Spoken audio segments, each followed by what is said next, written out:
Hi, and welcome to Wake Up Canada News. I'm Brad Wilder. Before we move on, don't forget to like, share, comment, subscribe, and donate to help keep us on the air free for all of our viewers. So, James Lindsay. Who is James Lindsay, and, well, why would we here at Wake Up Canada News place an interest on him at all? Well, James is a mathematician. He's also an author of 6 books on subjects including religion, the philosophy of science, and even postmodern theory. He's a leading expert as well on critical race theory and is an outspoken critic against critical race theory. He's the founder of New Discourses and currently promoting his new book called Cynical Theories: How Activist Scholarship Made Everything About Race, Gender, and Identity, and Why This Harms Everybody. Now, according to Wikipedia, James Lindsay is a conspiracy theorist, religious zealot, and right-wing extremist. Well, that's pretty much expected from the wokest left-wing Wikipedia folks. We expected nothing else. In this next video, though, James Lindsay, in a presentation to the European Parliament, ties together the CCP, the Marxist social engineering programs, and how these Marxist communist ideologies are now being used today against the West to demoralize and subvert Western society, particularly the 4 stages from the first 2 generations required for initial demoralization, on the destabilization of a country to the manufactured crisis stage. Now, only in Western nations do we see the LGBTQ transgender narrative being pushed on our children, in the news media, by the government, and in our schools. We look forward to hearing your thoughts and ideas.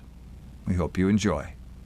Hello, thank you. I'm glad to be here. I want to address something Tom just said, which is, in fact, that woke is supposed to advance equity in Europe. So here's the definition of equity, and see if it sounds like a definition of anything else you've ever heard of. The definition of equity comes from the public administration literature. It was written by a man named George Frederickson. And the definition is an administered political economy in which shares are adjusted so that citizens are made equal. Does that sound like anything you've heard of before? Like socialism? They're going to administer an economy to make shares equal. The only difference between equity and socialism is the type of property that they redistribute, the type of shares. They're going to redistribute social and cultural capital in addition to economic and material capital. And so this is my thesis when we say, what is woke? Woke is Maoism with American characteristics, if I might borrow from Mao himself, who said that his philosophy was Marxism, Leninism with Chinese characteristics, which means woke is Marxism. And it's a very provocative statement. It's something you will certainly hear it is not, that it is different. And the professors and the philosophers will spend a large amount of time explaining to you why. No, it's about economics when it's Marxism. This is social, this is cultural, this is different. It's not different. I need you to think biologically for one moment, and I don't mean about your bodies. We could do that. That's a different topic. I want you to think how we organize plants and animals when we study them. They're species, but above species, there are the genus of the animals. So you think like the cats, all the cats, but you have tigers, you have lions, you have house cats, you have whatever, leopards, many different kinds of cats. If we think of Marxism as a genus of ideological thought, then classical economic Marxism is a species.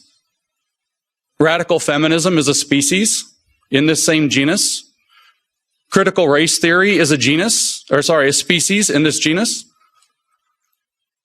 Queer theory is a species in this genus. Post-colonial theory that's plaguing Europe is a species in this genus. And they have something that binds them together called intersectionality that makes them treated as if they are all one thing. But the logic is Marxist. And I want to convince you of that. Because Marx had a very simple proposition, but we get lost. We think that Marx was talking about economics because he often talked about economics. He wrote a book called Capital. It's a very famous book. And we think, well, this is about economic theory. But this isn't true. It's only true on the surface. If we go below the surface, what Marx was talking about was something different. We know what Marx's hypothesis was that we must seize the means of production if we're going to bring socialism to the nations, to the world.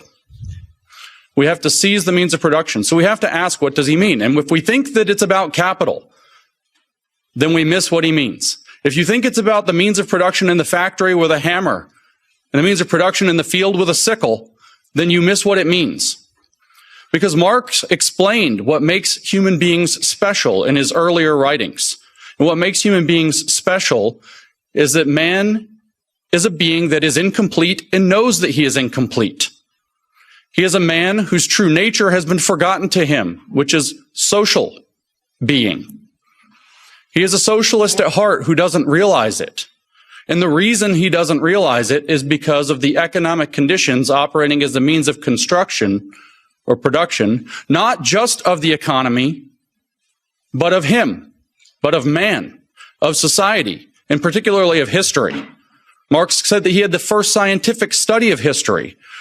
How was history produced? By man, doing man's activity, and man's key activity was economic activity, as he saw it. And so economic production doesn't just produce the goods and services of the economy, it produces society itself. And society, in turn, produces man. He called this the inversion of praxis. And so when he says we must seize the means of production, and he's talking about factories and fields, he's actually talking about how we construct who we are as human beings so that we might complete ourselves, so that we might complete history. And at the end of history, mankind will remember that he is a social being, and we will have a socialist society. A perfect communism that transcends private property, is how he put it. He said, in fact, that communism is the transcendence of private property as human self-estrangement. That's a quote from the Economic Philosophic Manuscripts of 1844. So Marx was interested in controlling, or understanding and controlling, how man produces himself. And he writes about this exclusively in the 1840s. Very deeply. How do we do this? And he looks at the economic conditions and he says, this is where it is. And that's why we get economic Marxism, and that's why we think Marx was an economist. But Marx was never an economist. He was a theologian. He wanted to produce a religion for mankind that would supersede all of the religions of mankind and bring him back to his true social nature. And this is the true fact of Marx. And what the goal was, like I said, is to complete man. So what he said is, well, how are we building man currently? All of his economic analysis is about how are we building man at present through what he called material determinism. And he said, well, what we have is a special form of private property in our society. Our society is organized around private property. And so all of our thoughts organize around private property.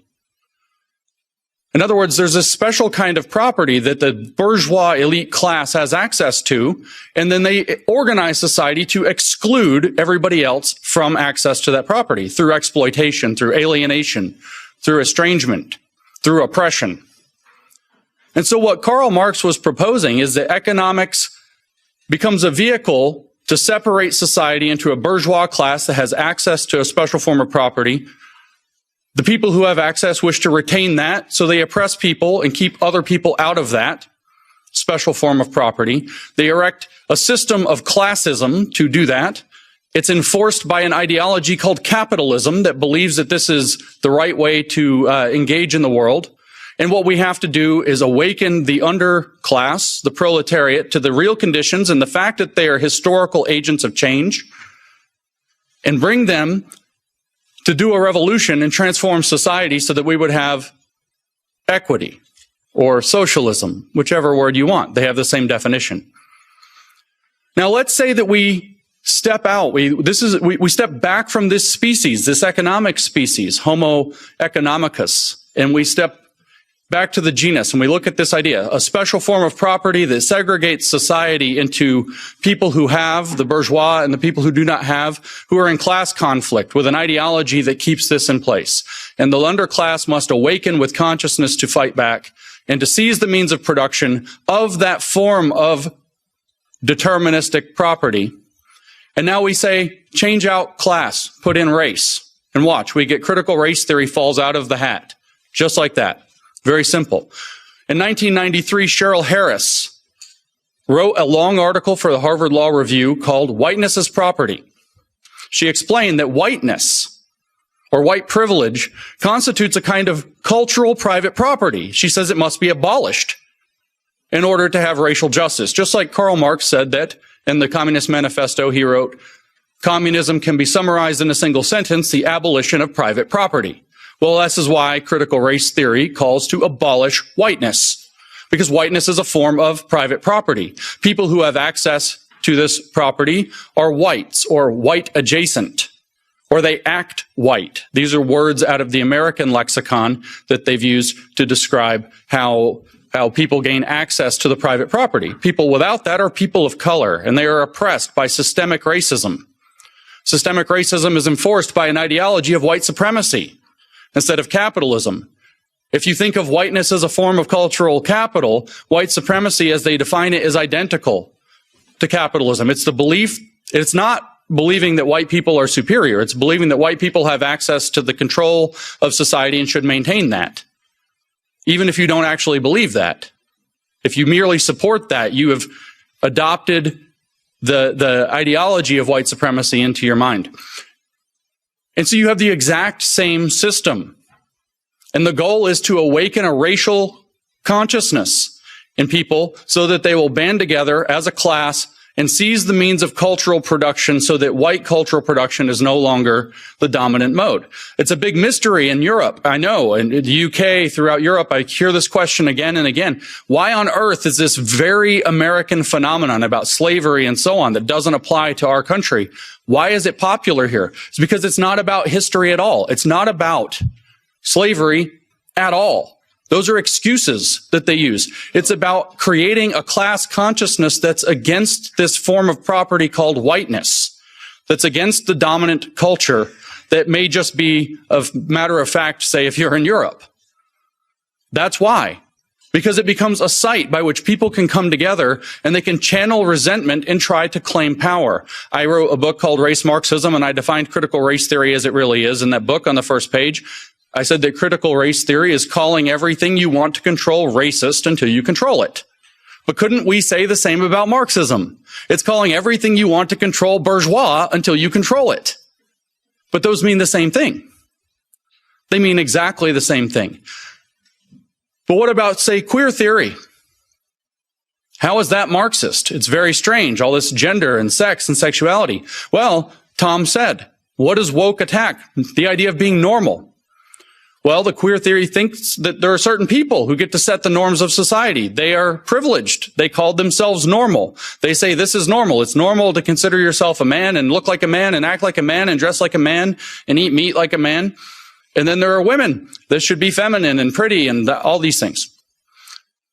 And so they get to define what's normal. They're heterosexuals, so they get to define the heterosexuality as normal and other sexualities are abnormal. And so you have a conflict across this cultural property of who gets to be considered normal and who is a pervert or a freak or some other term that gets used in their literature. But technically, who is a queer, which sounds like a slur, but they adopted it and it's a technical academic term now. It means an identity without an essence, by the way. An identity that is strictly oppositional to the concept of the normal, as defined by queer theorist David Halperin in his 1995 book, Saint Foucault, Toward a Gay Hagiography. I didn't make that up. I'm not extrapolating. So you see, queer theory is just another species of the genus of Marxism. What about post-colonial theory, which is plaguing Europe, thanks to Frantz Fanon and his biggest European fan, Jean-Paul Sartre? What about this? Well, it's the same. You have the West as the oppressor. They have access to the material and cultural wealth of the world because they've decided their culture is the default and have gone and colonized the world to bring culture to the world, as they say. And so the oppressed, the natives around the world, the people have to band together, and their activity is going to be called decolonization. They have to remove every aspect of Western culture. So when they come to Belgium or they come to France or they come to the United States and they say we're going to decolonize the curriculum, or they go to the UK and say we're going to decolonize Shakespeare, this is what they mean. We're going to remove the cultural significance of your cultural artifacts because those cultural artifacts themselves are oppressive to us. This is the same system. It's another species in the exact same genus, and that genus is Marxism, which is a way of thinking about the world. And the goal is always to seize the means of control of the production of man and history and society. Marx merely believed it was through economic means. Now it's through socio-cultural means. The evolution into this sometimes called Western Marxism began in the 1920s. We had a Russian Revolution in 1917, and this did not happen in Europe. And the Marxists in Europe were confused. And so Antonio Gramsci sat down and wrote out some things. And George Lukács sat down and wrote History and Class Consciousness after the failure of the revolution in Hungary. And they wrote what became cultural Marxism. The idea that we have to enter the cultural institutions in order to change them from within, because Western culture has something about it that's repelling socialism. So we have to go inside and change the culture to make it socialist. Now, you aren't allowed to talk about cultural Marxism now. They've categorized this as a conspiracy theory. They say that it is anti-Semitic. This is not true. Antonio Gramsci wrote books. George Lukács wrote books. You can read those books. They have a philosophy. If they don't like the name cultural Marxism, we can use the name that other people at the time used, Western Marxism. So much like a virus adapting to the conditions. It changed to try to infect a new host. It worked in feudal societies. Marxism took over in Russia. It took over later in China. It took over in all of these kind of agriculturally driven feudal societies, but it wouldn't work in actual capitalist nations because Marx was wrong. Then several Germans from the Frankfurt School started to study this phenomenon in more depth, and they evolved the idea further. They evolved the idea into what's called critical Marxism. They developed what's called the critical theory. And Max Horkheimer, who designed the critical theory, explained the critical theory. And what did he say? He said, well, what we came to realize was that Marx was wrong about one thing. Capitalism does not immiserate the worker. It allows him to build a better life. So I developed the critical theory because it is not possible to articulate the vision of a good society on the terms of the existing society. So critical Marxism criticizes the entirety of the existing society. Everything is somehow needing to be subjected to Marxist conflict analysis. But how is that to be done? They sought an answer through the middle part of the 20th century, and World War II breaks out. The Frankfurt School comes to America, which in this metaphor is the Wuhan Institute of Virology, because gain of function began to happen on the Marxist virus very quickly in America. And American universities adopted these professors from Germany. And Herbert Marcuse, writing in the 1960s, said extremely clearly, this writing in 1969, not only did he say capitalism delivers the goods, gives people a good life, makes them wealthy and comfortable and happy. He also said that the working class is no longer going to be the base of the revolution because of these things. In other words, we don't have to be responsible to the working class anymore, which opens up the ability for Marxists who are seeking power to make friends with the corporations. The bosses are no longer the enemy, they're an opportunity. Because the working class is irrelevant. He said the energy is somewhere else. He said it's in the racial minorities, the sexual minorities, the feminists, the outsiders. That's who he said have the energy for a Marxist revolution in the West, not the working class. And so Marxism was able to evolve to abandon the working class. And so what did they do? Well, all they had studied for 30 years was what they called the culture industry. An industry that commodifies and packages culture and sells it back to people. So supposedly stripped of what it actually is, empty. Abstract now. And so what, of course, did they do? They seized the means of production of the culture industry, because that's what they do. And so they started to transform the culture industry to sell racial, sexual, gender, sexuality-based agitprop as though that were genuine culture. And so we get concepts like cultural appropriation. We get concepts like cultural relevance, cultural this, cultural that, cultural everything. And it's all provided in pastiche. It's all provided as a mockery of what's really going on. And this evolved in America's highly racialized context. And we ended up with woke, a form of identity-based Marxism, a constellation of Marxist species that all work with the same operating premise but locate themselves in different, and I'll use the German term here for this, folk. LGBTQ is a folk. And they get folkish identity there and become activists. The black community is a folk. How do I know?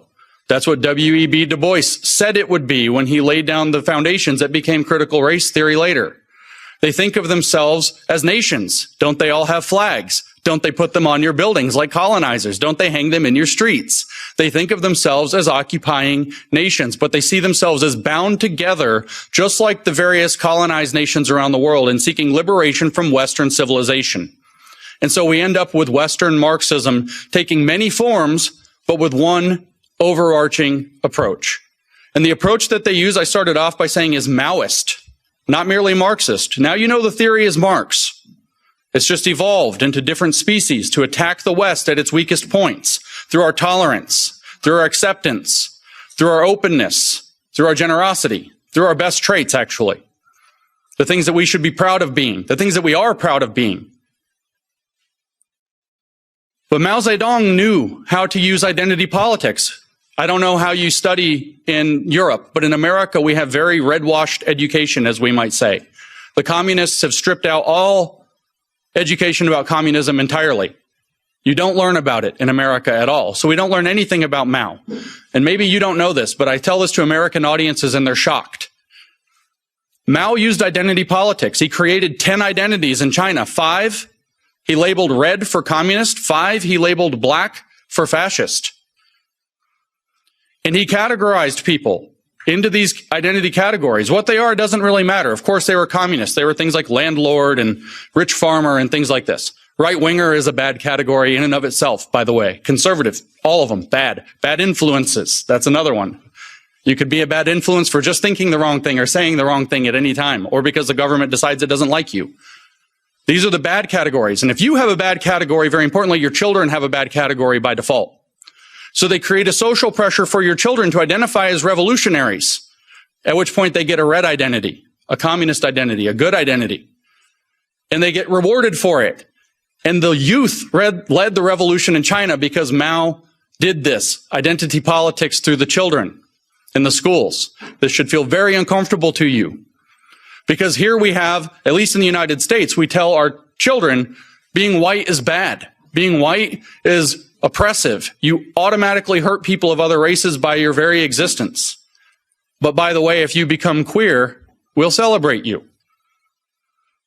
And you can create a radical army of people who identify as gender minorities and sexual minorities at 7 years old.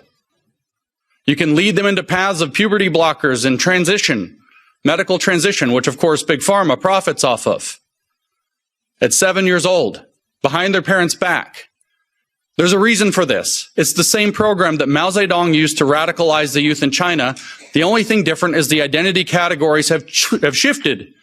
It's Maoist cultural revolution with American characteristics, and it's being exported to Europe. And just like how critical race theory has come to Europe, even though it doesn't make sense, it will come to Europe, whether it makes sense or not, and you will have a cultural revolution here too. You guys even had a kind of offshoot one in 2020. George Floyd dies in Minnesota, which has nothing to do with you. And you guys have statues coming down in Europe.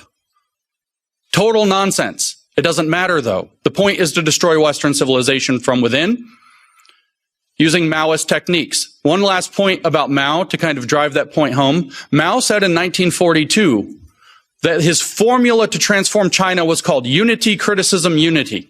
First, you try to create the desire for unity. Then you criticize people for not living up to that. Then you bring them into unity under a new standard. Does that feel like what you're being put through? But the words are different. We use words like inclusion and belonging. We'll have a place where everybody feels like they belong. We just want to have an inclusive space. But unfortunately, you have racist ideas and we have to criticize you for those. You need to criticize yourself for those. You need to go study Shuishi in Mandarin, exactly like Mao said. And then we can bring you into unity under a new standard, which Mao called socialist discipline, which we in the West would not buy. We call it in the West inclusion.